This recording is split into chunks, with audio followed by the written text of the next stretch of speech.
Top quality और consistent performance के लिए सिर्फ सिल्वर पंप्स। टॉप क्वालिटी और कंसिस्टेंट परफॉर्मेंस के लिए सिर्फ सिल्वर पंप्स, नाम याद रखना।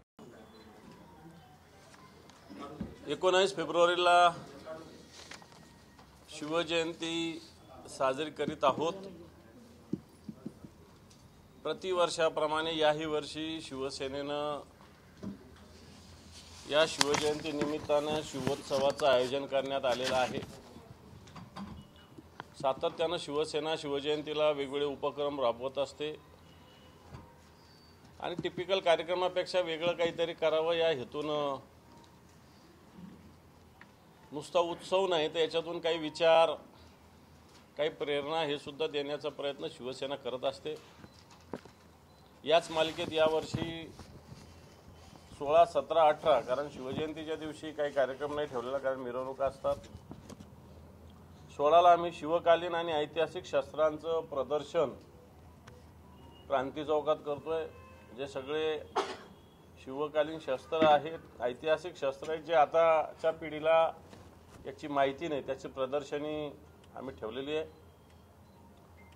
त्याचप्रमाणे मराठा साम्राज्याच्या काळामध्ये वेगवेगळ्या ठिकाणी जे साहसी खेळ खेळले जायचे त्याचं प्रदर्शन सुद्धा 17 तारखेला संध्याकाळी आपण करतोय। आणि सगळ्यात शेवटच्या दिवशी पांडुरंग बलकवडे यांचं व्याख्यान, मला वाटतं पांडुरंग बलकवडे यांचं नाव ज्यांना शिवाजी महाराज माहिती आहे त्यांना पांडुरंग बलकवडे सुद्धा माहिती आहेत। शिवरायांची अष्टक्रांती या विषयावर व्याख्यान आयोजित केलं आहे। 17 तारखेला दुपारी महिलांसाठी पाळणे गीत, जे पाळणा हे म्हणण्याचं जरा ही परंपरा थोडी खंडित होऊ पाहते आणि म्हणून ती परंपरा चालू राहावी या हेतूनं शिवसेना महिला आघाडीच्या वतीनं पाळणे गीताची स्पर्धा 17 तारखेला दुपारी 4 ते 6 या वेळेत क्रांती चौकात होणार आहे। थोडक्यात अशा पद्धतीनं वेगवेगळे उपक्रम शिवसेना संभाजीनगर शाखेच्या वतीनं राबवले जात असताना राज्य सरकारने नुकतंच वाघ नका आणली असं म्हणतात। आता ती खरी खोटी याच्यावर वेगळी चर्चा होऊ शकते, त्याच्यात मी जात नाही। परंतु पुरातत्व खातं जे राज्य सरकारचं यांनी ही वाघ नखं जिथं जिथं भोसल्यांचा स्पर्श झालेला आहे अशा ठिकाणी त्याचं प्रदर्शन आयोजित केलेलं आहे।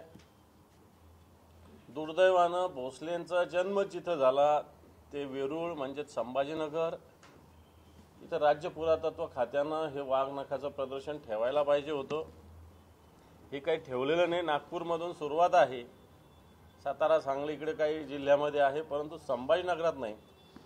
आणि माझं मत असं आहे की अनेक उल्लेख या मराठवाड्यात भोसल्यांचं स्पर्श झाल्याचा आहे। शिवाजी महाराजांचा असेल, संभाजी महाराजांचा असेल, जसं वेरूळ हे तर भोसलेंचं मूळ गाव आहे। नंतर आग्र्याला जाताना संभाजीनगरात शिवाजी महाराज आले अशा प्रकारचे सुद्धा पुरावे आहेत। संभाजी महाराजांना ज्यावेळेस कैद करून ठेवलं होतं इथं तेही इथं आहे। संभाजी महाराजांनी ज्यावेळेस जालना लुटीसाठी गेवराई आपलं मुंगी गाव जे आहे पैठण तालुक्यातलं इथून मराठवाड्यात प्रवेश केला होता, हा सुद्धा स्पर्श आहे। थोडक्यात जाणीवपूर्वक या विभागाकडे दुर्लक्ष केलं की काय असा माझा सरकारला सवाल आहे। आणि हे वाघ नखेचं प्रदर्शन जर भोसलेंचा जिथे इथं स्पर्श जिथं होत असेल तर तो संभाजीनगरात सुद्धा झालं पाहिजे, ती मागणी मी आपल्या मार्फत सरकारला करणार आहे। थोडक्यात हा शिवजयंती उत्सव एक मोठ्या उत्साहात, उत्सवाच्या रूपाने आणि काहीतरी संदेश देण्याच्या हेतूनं शिवसेनेच्या वतीनं क्रांती चौकात आयोजित केला आहे। वाडावाडात हे असे उत्सव होतील। हा एक शहराचा, संभाजीनगर शहर जे महानगर क्षेत्र आहे त्या विभागाचा हा उत्सव अशा पद्धतीनं होतोय। मला असं वाटतं गावगाव सगळीच जनता साजरी करते, शिवसेना सुद्धा याच्यामध्ये हिरिरीनं आघाडी घेईल।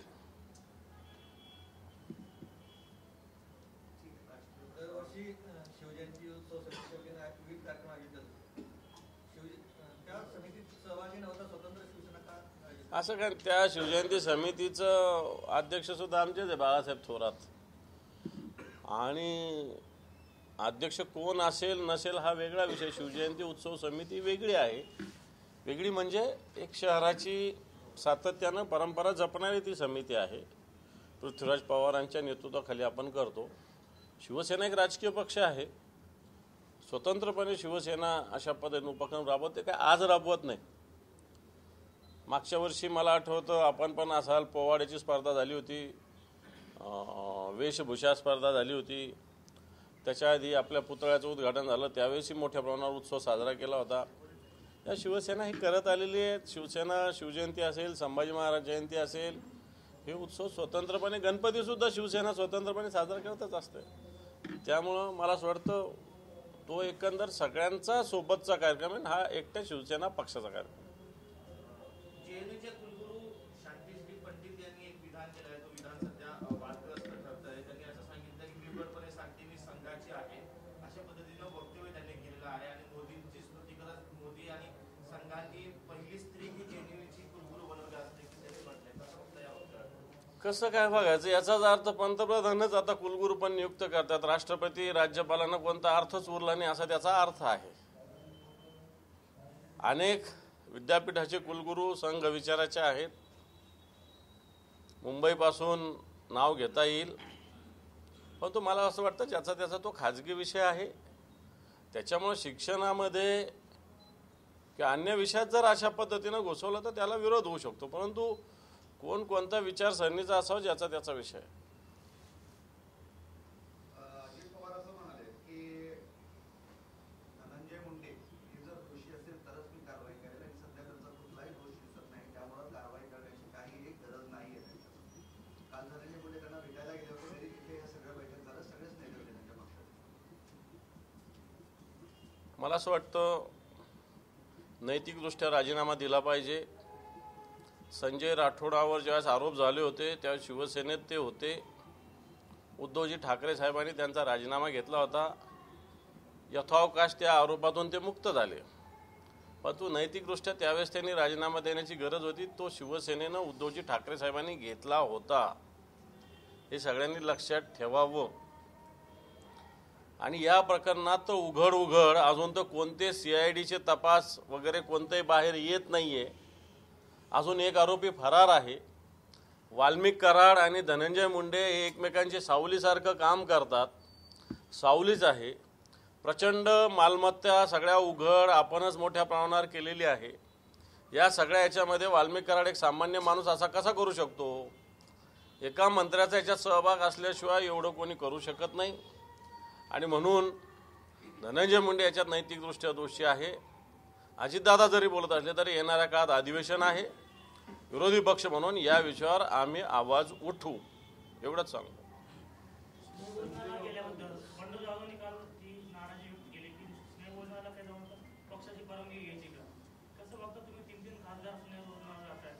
मला वाटतं एखाद्याचा व्यक्तिगत संबंध असेल, एखाद्याने बोलवलं तर जाऊ नये असं म्हणता येणार नाही ना.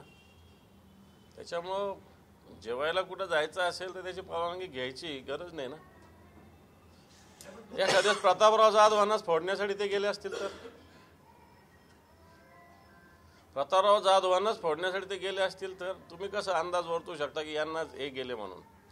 त्यामुळे मला असं वाटतं वर्षानुवर्ष काम केलेले लोक आहे सोबतचे. व्यक्तिगत आता आम्ही एखाद्या वेळेस व्यक्तिगत भेटलो तर काय आम्ही काय गळा पकडायचा का एकमेकांचा? वेळ आल्यावर होईल ना या सगळ्या गोष्टी. बरेच आदित्य ठाकरेच म्हणाले की दादांना विचारून जायला काय हरकत आहे, तुमची भूमिका मॅच्युअर्ड आहे, पण ते स्पष्टपणे म्हणतात. आता त्यांनी सांगितलं असेल ज्याला सांगायचं त्यांना, तिथं लोकसभेच्या गटनेत्यांना वगैरे सांगितलं असेल. आणि यावर आता उदय सामंत म्हणतायत की आता सकाळी खायचं काय, दुपारी काय खायचं, रात्री काय खायचं याचे निर्देश येतील मला तुमच्या पक्षाच्या खासदारांना. मला वाटतं याच्यावर पूर्ण चर्चा झालेली आहे. पूर्ण खुलासा संबंधित खासदारांनी केलेला आहे आणि पक्षाच्या वतीनं सुद्धा झालेला आहे. एकनाथ शिंदेंनी संजय राऊतांवर टीका केली. बाळासाहेब ठाकरे आम्हाला सवंगडी समजायचे, आताचे घरगडी समजतात. आमदार आणि खासदार अविश्वास दाखवतात हे चुकीचं. माझ्यावरही अविश्वास दाखवला, मी उठाव केला. उठाव नाही केला, बंड नाही केलं, गद्दारीच केलेली आहे. ईडीच्या भीतीनं, CBIच्या भीतीनं आणि सत्तेच्या मोहापायी ही गद्दारी केलेली आहे. हा काही उठाव नाही आहे, काही मंगल पांडे नाही आहेत. ही गद्दारीच आहे. ईडीच्या भीतीनं गद्दारी केलेली आहे.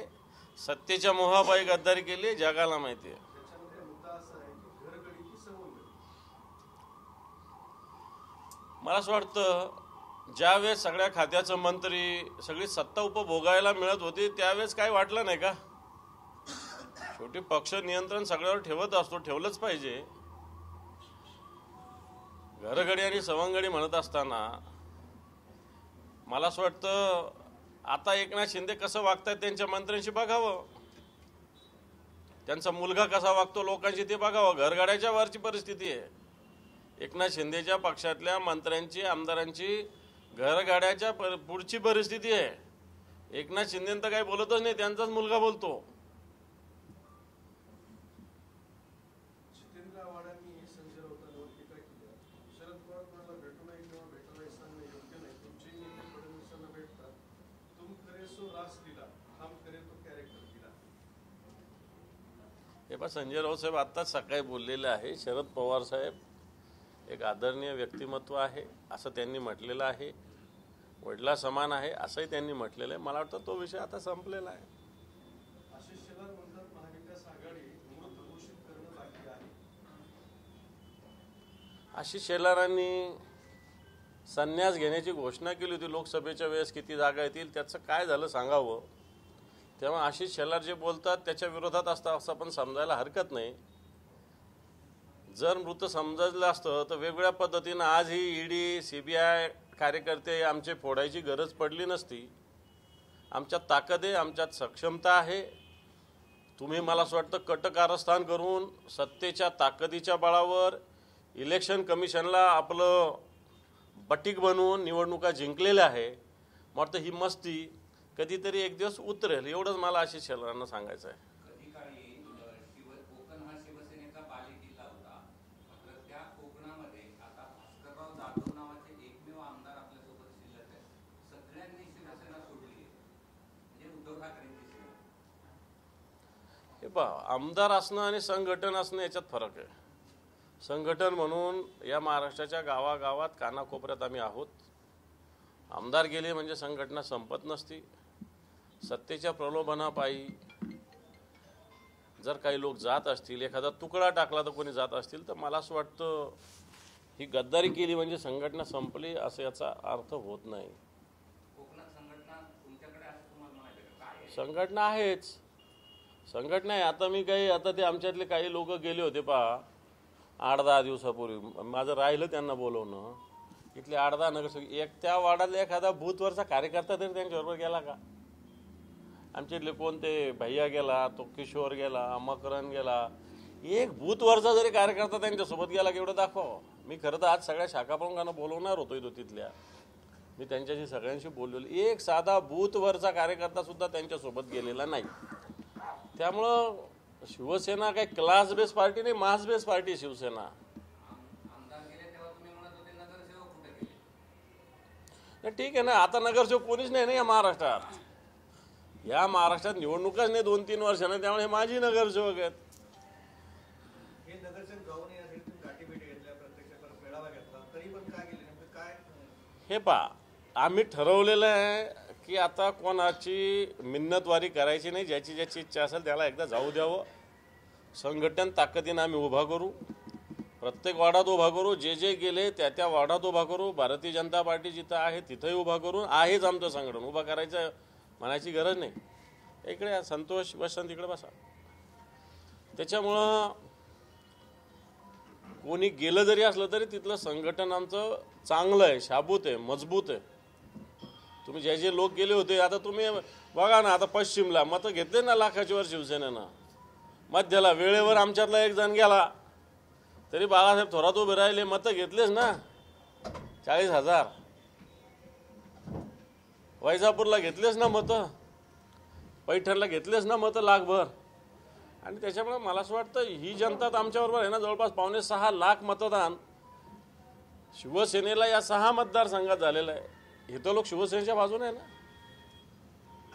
सरकार आर्थिक अडचणीत आलेलं आहे. लाडकी बहिणी योजनेवर अमाप खर्च केला आहे आणि आता सरकारी खर्चात 30-40 आम्ही त्यावेळेस म्हणत होतो की सरकार या योजना बंद करतील, तर लोकांना भीती दाखवली की यांचं सरकार आल्यावर त्या बंद होणार. यांचंच सरकार आलं आणि मी तर म्हणेल कोर्टाला पुढं करून येणाऱ्या काळात अन्य अनेक योजना बंद होऊ शकतात. आपण कित्येक बसवर जाहिरात आहे, 85 कोटी लोकांना आम्ही अन्नधान्य, हे फार अभिमानाची बाब आहे बघा. आज 5 लाखाच्या वर लाडक्या बहिणीचे फॉर्म रिजेक्ट झालेले आहेत. लाडका भाऊ योजना जाहीर केली मुलांसाठी. काल मला धाराशिवहून फोन आला, मोर्चा काढला होता या लोकांनी. 6 महिने रोजगार दिल्यानंतर त्यांना परमनंट नोकरी देऊ. 6 महिने रोजगाराचे पेमेंट सुद्धा अजून मिळालेलं नाही या लाडक्या भावाचे. मराठवाड्यातला नव्हे तर महाराष्ट्रातलं शेतकऱ्याचं ठिबक सिंचनाचं अनुदान मागच्या 3 वर्षाचं बाकी आहे.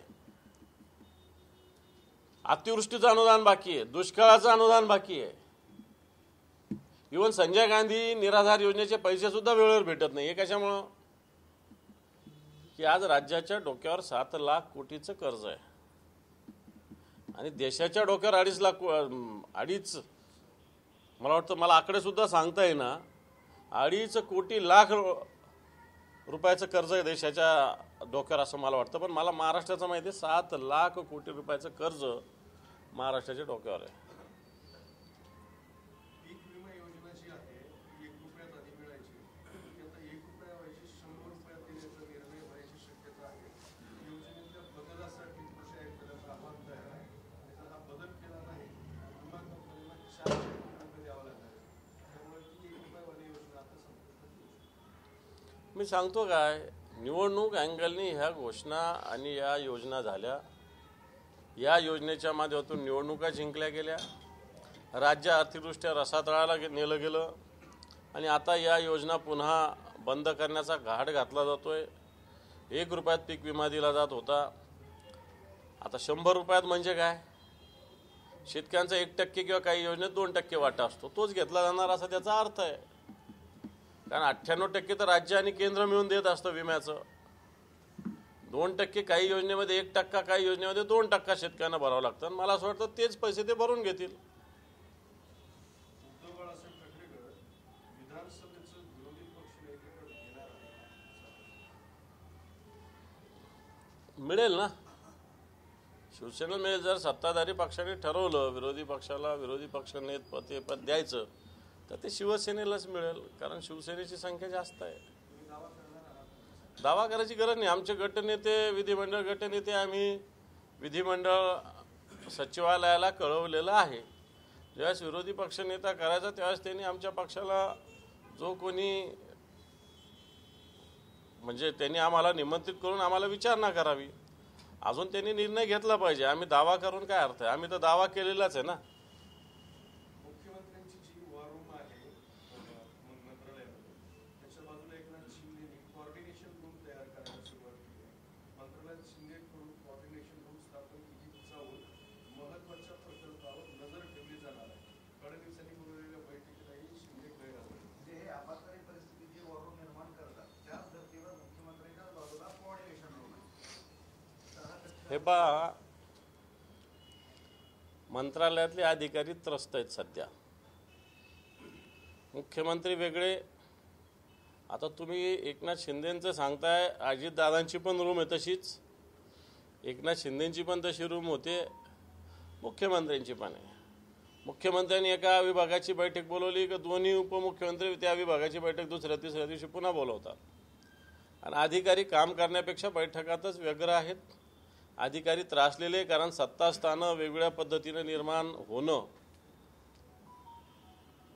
हे अधिकाऱ्यांना मला असं वाटतं अतिशय वेदना होणार आहे. अधिकारी आज मंत्रालयातले राज्यस्तरावरचे काम करू शकत नाही अशा प्रकारची स्थिती आहे. बैठकावर बैठका, बैठकावर बैठका, आणि मग या बैठकांना हा मंत्री येत नाही, त्या बैठकाला तो मंत्री जात नाही. आज नाशिकला कुंभमेळ्याची बैठक आहे, ती 4 दिवसापूर्वीच गिरीश महाजनांनी घेतली, आज एकनाथ शिंदे घेणार. मला असं वाटतं हा समन्वयाचा अभाव राज्यामध्ये नाही. राज्याचे सर्वतोपरी मुख्य हे मुख्यमंत्री असतात. त्यामुळे ह्या बाकीच्या वॉर रूमला कोणी फुकट विचारतील का नाही विचारतील असं मला वाटतं. बिलकुल विचारणार नाही लोक. हे नुसते नामधारी स्वतःचं अस्तित्व दाखवण्यासाठी या बाकीच्या वॉर रूम तयार होत आहेत. शेवटी मुख्यमंत्र्याची जी वॉर रूम आहे याला सगळ्यात महत्त्वाचं असतं असं मला वाटतं. 19 फेब्रुवारीला भाजप सरकारही शिवजयंती साजरी करणार आहे आणि माननीय पंतप्रधान सकाळी 7:30 वाजता शिवजयंतीनिमित्त मार्गदर्शन करणार. चांगलं आहे, स्वागत आहे. शिवाजी महाराज या निमित्तानं आठवत आहेत त्यांना. अजित पवार आणि धनंजय मुंडेंची पाठराखण केली आहे. मुंडे दोषी करत नाही तोपर्यंत तुम्ही जर विधान परिषदेचं म्हणजे विधानसभेचं विरोधी पक्षनेतेपद घेणार असाल तर काँग्रेसची भूमिका अशी आहे की विधान परिषदेचं विरोधी पक्षनेतेपद त्यांना हवं आहे. पक्ष योग्य निर्णय घेईल. मला वाटतं कोणत्या पदासाठी कोणी काही तयार झाले नाही. कोणी असेल, माझ्यासहित कोणी असेल, ह्या पदाला काही चिकटून बसण्याचं असं काही कुठं ठरलेलं नाही आहे. सगळे पक्ष मिळून जो निर्णय घेईल तो सगळ्यांना मान्य असतो. पक्षाला ज्या दिवशी गरज आहे ते सोडायला तयार आहे आपण. धनंजय देशमुख जे संतोष देशमुखांचे बंधू आहेत त्यांनी असा आरोप केला की त्यांना धमकवलं जाते आणि वाल्मिकरांची बी टीम सक्रिय झाल्याचं. त्यांना काय धमकवलं जाते आणि वाल्मिकरांची बी टीम सक्रिय झाली असेल, कारण ही गुंडागर्दी काही थांबणार नाही आहे. नंतर काही घटना बघितल्या, कोणी टी व्हीवर बातमी बघत होती म्हणून त्याला मारहाण. कारण हे बीडचं दहशतवाद संपणार नाही. जोपर्यंत धनंजय मुंडेंना मंत्रिपदावरून काढून बाजूला करत नाही तोपर्यंत बीडचा दहशतवाद संपणार नाही.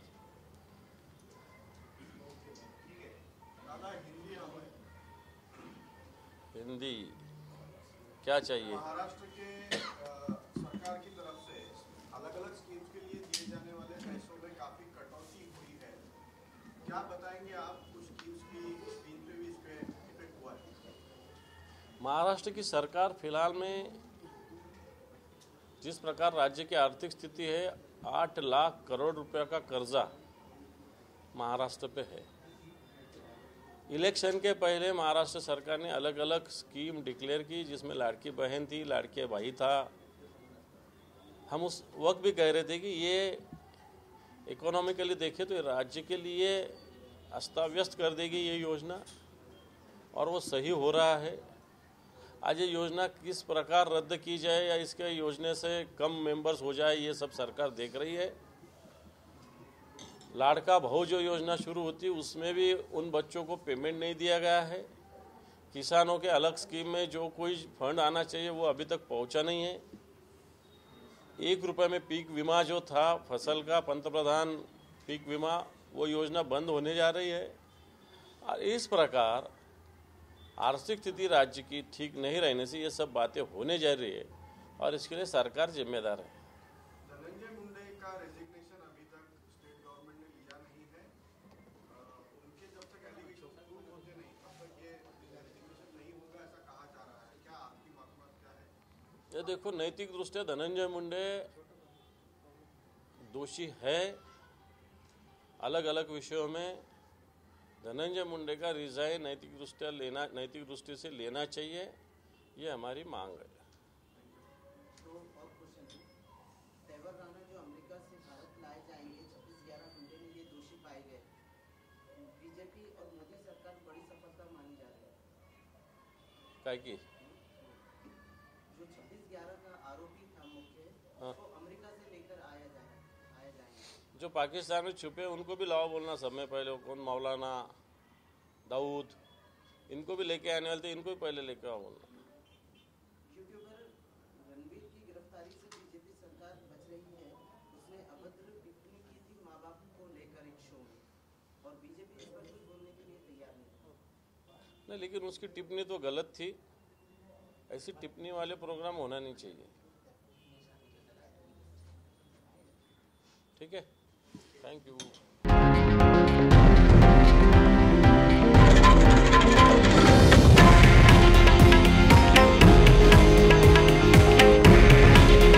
हे आहे देशातील नंबर 1 न्यूज नेटवर्क आणि आपण पाहत आहात TV9 मराठी. काळजी तुमची, हित महाराष्ट्राचं.